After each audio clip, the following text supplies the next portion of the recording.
अस्सलाम वालेकुम। आज हम पढ़ेंगे जमात अव्वल की टेक्स्ट बुक उर्दू।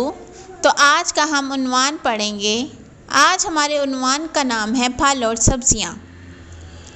तालिबे इल्म इस सबक में अल्लाह ताला की नेमतों के बारे में जानेंगे कि अल्लाह ताला ने हमें किस किस नेमत से नवाजा है, और तालिबे इल्म इस सबक में फल और सब्जियों के फ़वाइद सीखेंगे, यानी कि कौन सा फल हमें कौन सा फ़ायदा देता है और कौन सी सब्ज़ी हमें कौन सा फ़ायदा देती है, और किस सब्ज़ियों और फलों में आयरन कैल्शियम मौजूद होता है।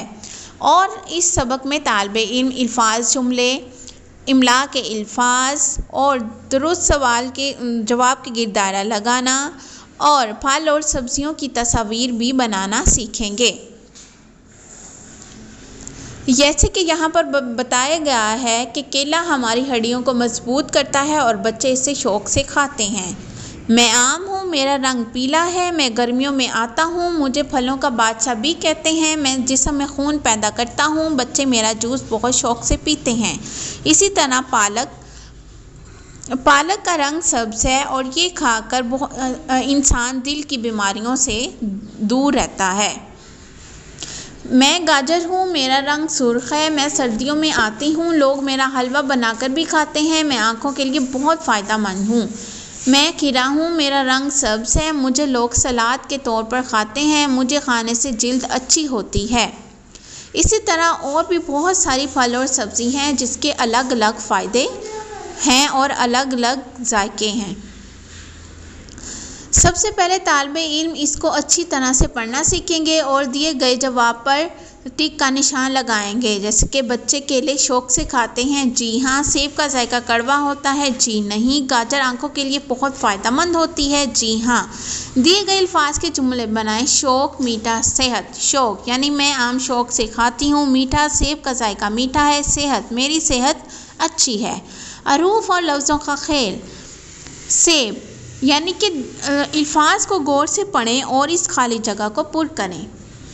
सबक को गौर से पढ़ें और दिए गए अल्फाज में से जो अल्फाज सबक में इस्तेमाल हुए हैं उन पर दायरा लगाएं, यानी शक्ल, जायका और सेहत, यानी कि जो जो अल्फाज इस सबक में इस्तेमाल हुए हैं उनके गिर्द दायरा लगाना है। इमला के एतबार से दुरुस्त अल्फाज पर दायरा लगाएं, यानी कि जो इमला के एतबार से दुरुस्त लफ्ज़ होगा उस पर हम दायरा बनाएंगे। मुज़क्कर को मुअन्नस से मिलाएं, यानी मोर, मोरनी के साथ मिलाएं। बैल, गाय, गधा, गधी। अपनी पसंदीदा सब्ज़ी और फल बनाएं, यानी कि यहाँ पर तालिबे इल्म को जो सब्ज़ी और फल पसंद है यहाँ पर तस्वीर बनाएं और इसके दो फ़ायदे भी लिखें। जैसे कि सेब खाने से सेहत अच्छी रहती है, गाजर आंखों के लिए फ़ायदेमंद है। यहाँ पर मैंने सीखा, यानी आपने सबक को पढ़ने के बाद जो जो सीखा वहाँ पर टिक का निशान लगाएं, यानी फल और सब्जियाँ भी अल्लाह सुब्हाना ताला की नेमतें हैं। बाज़ार की गंदी चीज़ें बहुत नुकसानदेह होती हैं। अच्छी सेहत के लिए फलों और सब्जियों का इस्तेमाल बहुत ज़रूरी है। कम वक्त में ज़्यादा से ज़्यादा अल्फाज, दुरुस्त लफ्ज़ और रवानी के साथ पढ़ना। नए अल्फाज के मायने और दुरुस्त तलफ़्फ़ुज़ के साथ अल्फाज की अदाई करना। तफ़हीम में दिए गए सवालात के मुनासिब जवाब देना। नामुकम्मल अल्फाज को मुकम्मल करना और दुरुस्त जवाब का इंतखाब करना। इमला के एतबार से दुरुस्त अल्फाज का इंतखाब करना। मुज़क्कर मुअन्नस की पहचान कर सकें। अपनी पसंद नापसंद के बारे में इज़हार करें।